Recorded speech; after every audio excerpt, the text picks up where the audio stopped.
혹시 식사 끝나고 이런 적 있으세요? 밥 먹고 나서 갑자기 머리가 멍해지고 눈앞이 살짝 흐려지고 몸에 힘이 쭉 빠지면서 잠깐 앉아 있어야겠다는 생각이 드는 순간, 그럴 때 대부분 이렇게 생각합니다. 아, 밥 먹어서 졸린가 보다. 나이 들어서 원래 이런가 보다. 그런데요, 정말 그렇게 단순한 문제일까요? 실제로 병원에서 60대, 70대 환자분들께 가장 많이 듣는 말 중 하나가 이겁니다. 선생님, 밥만 먹으면 어지러워요. 놀라운 건 이분들 대부분이 아침엔 멀쩡합니다. 그런데 꼭 점심이나 저녁, 식사하고 20분에서 30분쯤 지나면 비슷한 증상이 반복됩니다. 그리고 그 순간 몸속에서는 이런 일이 벌어지고 있습니다. 혈압이 떨어지고 뇌로 가는 혈류가 줄고 균형을 잡는 능력이 순간적으로 무너지는 상태. 이걸 의학적으로는 식후저혈압이라고 합니다. 문제는 이게 피곤함이나 졸림으로 착각되기 너무 쉽다는 겁니다. 하지만 이 상태를 그대로 두면 어떻게 될까요? 실제로 식후저혈압이 있는 분들은 갑작스러운 실신, 낙상, 골절, 심하면 뇌졸중 위험까지 뚜렷하게 높아진다는 보고들이 있습니다. 특히 더 무서운 건 이 어지럼증이 식탁에서 시작된다는 사실입니다. 화장실이나 계단이 아니라 매일 아무 생각 없이 앉는 그 식탁에서 말이죠. 그래서 어떤 분들은 이렇게 말씀하십니다. 밥 먹고 일어나다가 쓰러질 뻔했어요. 식사 후 잠깐 걷다가 중심을 잃었어요. 그런데도 여전히 많은 분들이 이걸 나이 탓으로 넘깁니다. 오늘 영상에서는 밥 먹고 어지러운 진짜 이유, 식후저혈압이 왜 노년기에 위험한지, 어떤 증상부터 병원을 가야 하는지, 오늘부터 바로 바꿀 수 있는 식사 습관, 이걸 아주 차근차근 설명해 드리겠습니다. 그 전에 무료인 좋아요와 구독, 댓글 한 번씩 부탁드립니다. 여러분의 관심은 영상 제작에 큰 도움이 됩니다. 지금 밥 먹고 나서 어지럽다, 멍하다, 기운이 빠진다는 느낌이 있다면 이 영상은 절대 남 얘기가 아닙니다. 지금부터 식후저혈압의 진짜 모습을 하나씩 같이 살펴보겠습니다. 식후저혈압이란 무엇인가? 식후저혈압은 식사 후 혈압이 비정상적으로 떨어지는 상태를 말합니다. 특히 식사 후 15분에서 90분 사이 혈압이 뚜렷하게 내려가면서 어지럼증, 멍함, 심하면 실신까지 나타날 수 있습니다. 문제는 이게 50대에서 70대에서 매우 흔한데 잘 알려져 있지 않아서 나이 탓으로 오해된다는 점입니다. 하지만 식후저혈압은 낙상, 골절, 뇌졸중, 심혈관 사고 위험 증가와 직접적으로 연결될 수 있습니다. 왜 식사 후 혈압이 떨어질까? 작용 기전, 우리가 밥을 먹으면 소화를 위해 혈액이 위와 장으로 몰립니다. 젊고 건강한 사람은 심장이 박동을 늘리고 혈관을 수축해서 전신 혈압을 유지합니다. 하지만 노년층이나 만성질환이 있는 경우엔 이 조절이 제대로 되지 않습니다.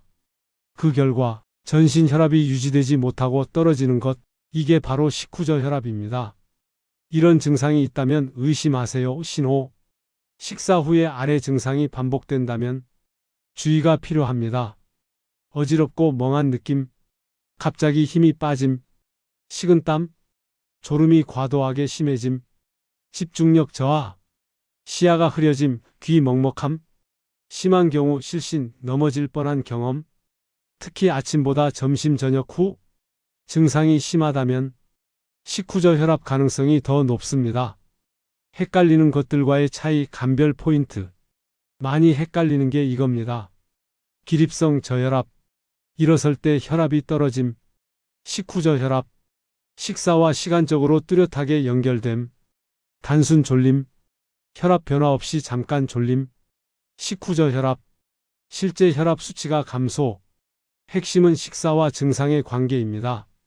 원인과 위험 요인. 식후저혈압은 다음 요인들이 겹쳐서 생깁니다. 자율신경 반응 저하, 혈관 탄력 감소, 인슐린 분비로 인한 혈관 확장, 위장관으로 혈류 집중, 약물 영양 혈압약, 이뇨제, 파킨슨병 약 등 특히 이런 분들은 더 조심해야 합니다. 65세 이상, 고혈압, 당뇨병, 파킨슨병, 자율신경 이상, 고탄수화물 식사, 혈압약 복용 중, 이런 경우엔 병원 가셔야 합니다. 다음 중 하나라도 해당되면 검사 대상입니다. 식사 후 어지럼증이 반복됨, 식후 실신하거나 넘어질 뻔한 경험, 최근 낙상이나 골절 병력, 시야 이상, 말 어눌함 등 신경 증상 동반. 진단은 어떻게 하나? 진단은 어렵지 않습니다. 식전 식후 혈압 반복 측정, 24시간 활동 혈압 측정, 복용 중인 약물 검토, 필요시 자율신경 검사. 치료의 핵심은 생활 조절, 치료의 기본은 약보다 습관입니다. 식사량을 소량씩 나누기, 탄수화물 과다 섭취 줄이기, 식후 바로 서거나 걷지 않기, 필요시 약물 조정, 예방을 위한 생활 습관, 식후 30분간 앉아서 휴식, 물 충분히 섭취, 식전 식후 혈압 체크, 규칙적인 가벼운 운동, 집안 낙상 위험 요소 정리. 짧은 사례. 72세 B씨는 점심만 먹으면 어지러워 낮잠 때문이라고 생각했습니다. 식후 혈압을 재보니 뚜렷한 저하가 확인됐고 식사량 조절과 휴식만으로 증상이 크게 줄었습니다. 오해와 사실. 밥 먹고 졸린 건 당연하다. 아닙니다. 혈압 저하일 수 있습니다. 저혈압 있는 사람만 생김. 아닙니다. 고혈압 환자도 흔합니다. 참고 지나가면 된다. 아닙니다. 낙상사고 위험 큼. 체크리스트. 식후 어지럼 여부 기록. 식전 식후 혈압 측정. 식사량 나누기. 식후 바로 움직이지 않기. 낙상 위험 환경 점검. 밥 먹고 어지러운 건 당연한 노화가 아닐 수 있습니다. 식후 저혈압은 식탁에서 시작되는 낙상의 신호입니다. 오늘부터 식사 후 몸의 변화를 한 번만 더 살펴보세요. 그 작은 관심이 큰 사고를 막을 수 있습니다. 도움이 되셨다면 좋아요, 구독, 그리고 이 영상 꼭 가족에게 공유해 주세요. 부모님, 배우자, 형제에게 정말 중요한 정보입니다.